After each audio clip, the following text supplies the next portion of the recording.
Coucou les petits loups! Bon alors, on continue dans notre lecture des plus belles histoires du Père Castor. Hier, nous avions lu La vache orange. Allons découvrir un nouveau classique.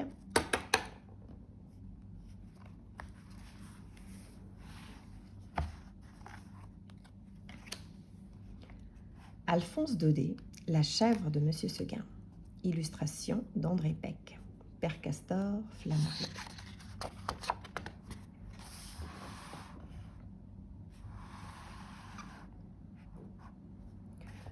Monsieur Seguin n'avait jamais eu de bonheur avec ses chèvres.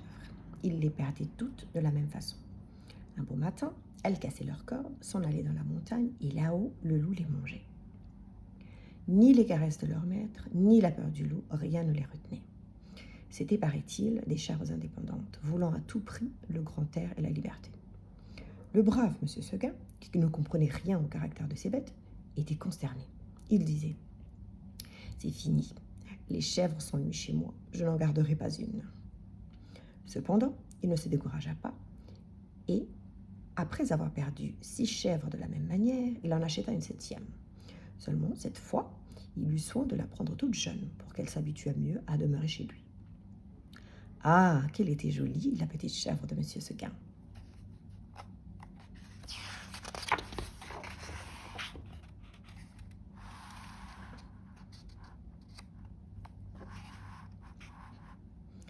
Qu'elle était jolie avec ses yeux doux, sa barbiche de sous-officier, ses sabots noirs et luisants, ses cornes zébrées et ses longs poils blancs qui lui faisaient une houppelande.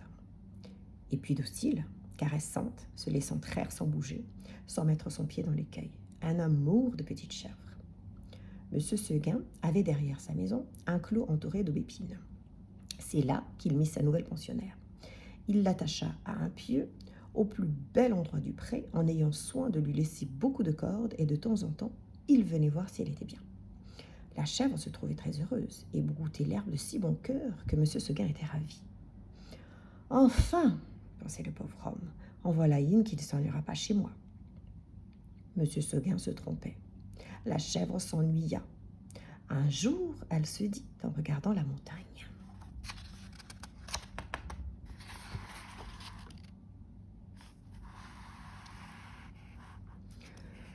Comme on doit être bien là-haut. Quel plaisir de gambader dans la bruyère sans cette maudite longe qui vous écorche le cou. C'est bon pour l'âne ou pour le bœuf de brouter dans un clos.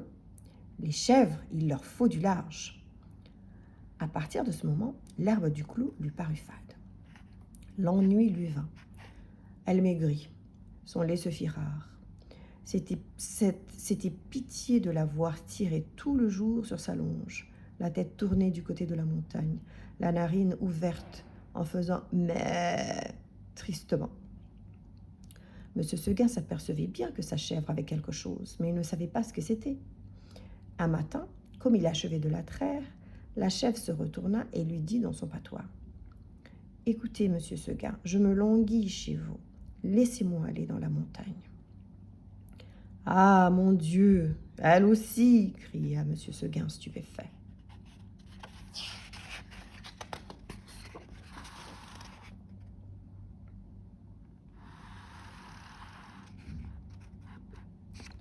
Et d'un coup, il laissa tomber son écueil, puis s'asseyant dans l'herbe à côté de sa chèvre.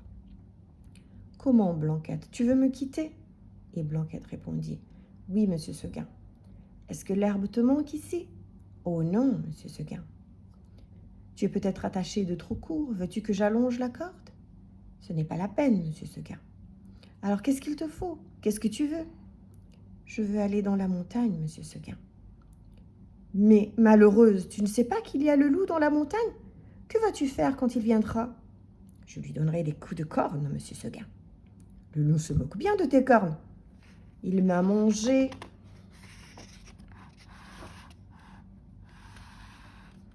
Des biques autrement encornées que toi.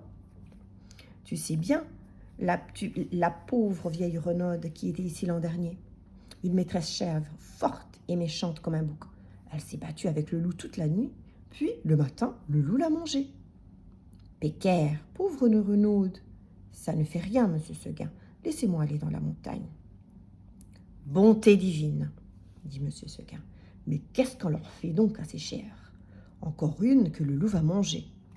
Eh bien non, je te sauverai malgré toi, coquine, et de peur que tu ne rompes ta corde, je vais t'enfermer dans l'étable et tu y resteras toujours. » Là-dessus, M. Seguin emporta la chèvre dans une étable toute noire, dont il ferma la porte à double tour. Malheureusement, il avait oublié la fenêtre et à peine eut-il de tourner que la petite s'en alla. Quand elle arriva dans la montagne, ce fut un ravissement général. Jamais les vieux sapins n'avaient rien vu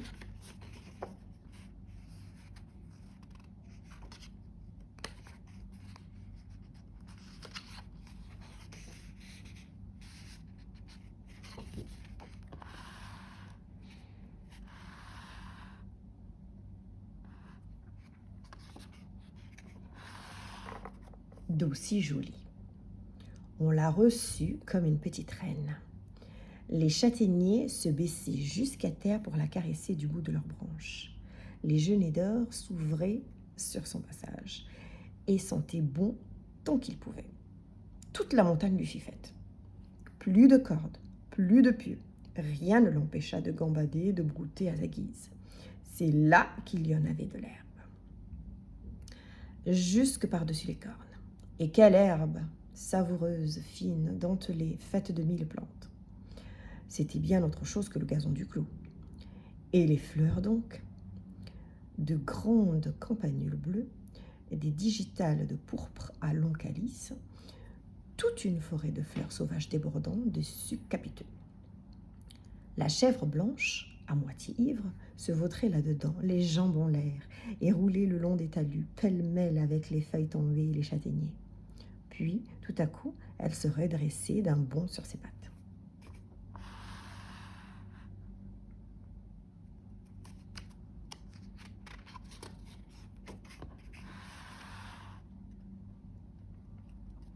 Hop, la voilà partie, la tête en avant à travers les maquis et les buissières.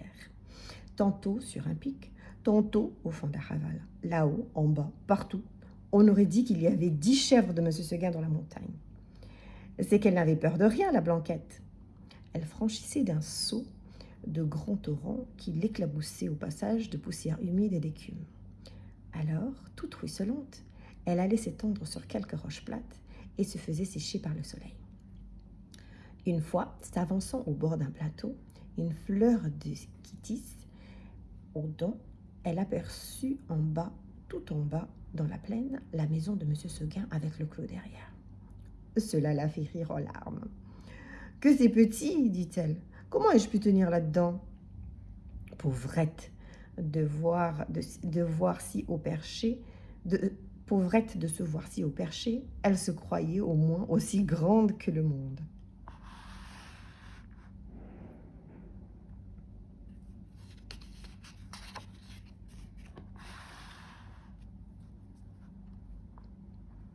En somme, ce fut une bonne journée pour la chèvre de M. Seguin.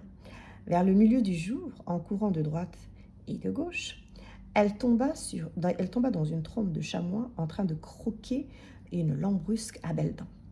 Notre petite coureuse en robe blanche fit sensation. Elle lui donna la meilleure place à la lambrusque et tous ces messieurs furent très galants. Tout à coup, le vent fraîchit. La montagne devient violette. C'était le soir. « Déjà ?» dit la petite chèvre, et elle s'arrêta fort étonnée. En bas, les champs étaient noyés de brume. Le clos de M. Seguin disparaissait dans le brouillard. Et de la maisonnette, on ne voyait plus que le toit avec un peu de fumée. Elle écouta les clochettes d'un troupeau qu'on ramenait et se sentit l'âme toute triste. Un gerfaut qui rentrait la frôla de ses ailes en passant. Elle tressaillit. Puis, ce fut un hurlement dans la montagne.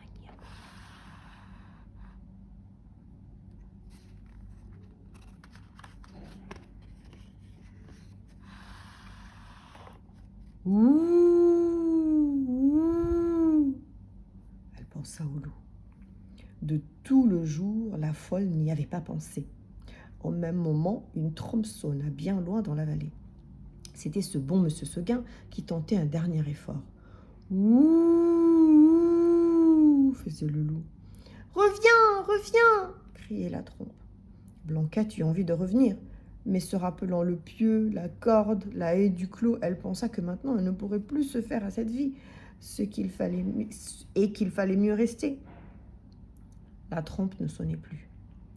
La chèvre entendit derrière elle un bruit de feuilles. Elle se retourna et vit dans l'ombre 2 oreilles courtes, toutes droites, avec 2 yeux qui reluisaient. C'était le loup. Énorme, immobile, assis sur son train de derrière, il était là, regardant la petite chèvre blanche et la dégustant.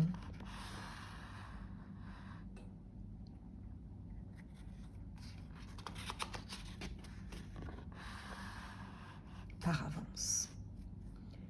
Comme il savait bien qu'il la mangerait, le loup ne se pressait pas. Seulement, quand elle se retourna, il se mit à rire méchamment. La petite chèvre de Monsieur Seguin. Et il passa sa grosse langue rouge sur ses babines d'amadou. Blanquette se sentit perdue. Un moment, en se rappelant l'histoire de la vieille Renaude, qui s'était battue toute la nuit pour être mangée le matin, elle se dit qu'il vaudrait peut-être mieux se laisser manger tout de suite. Puis, s'étant ravisée, elle tomba en garde, la tête basse et la corne en avant, comme une brave chèvre de Monsieur Seguin qu'elle était. Non pas qu'elle eût l'esprit de tuer le loup, les chèvres ne tuent pas le loup, mais seulement pour voir si elle pourrait tenir aussi longtemps que la Renaude. Alors le monstre s'avança, et les petites cornes entrèrent en danse.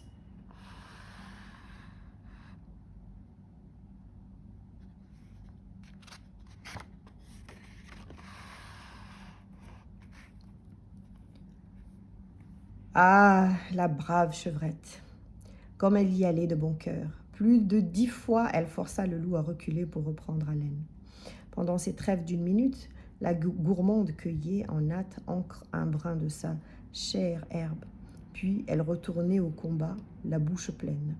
Cela dura toute la nuit. De temps en temps, la chèvre de Monsieur Seguin regardait les étoiles danser dans le ciel clair et elle se disait « Oh, pourvu que je tienne jusqu'à l'aube !» L'une après l'autre, les étoiles s'éteignirent. Blanquette redoubla de coups de corne, le loup de coups de dents. Une lueur pâle parut dans l'horizon. Le chant d'un coq enroué monta d'une métairie. Enfin, dit la pauvre bête, qui n'attendait plus que le jour pour mourir, et elle s'allongea par terre dans sa belle fourrure blanche, toute tachée de sang. Alors le loup se jeta sur la petite chèvre et la mangea.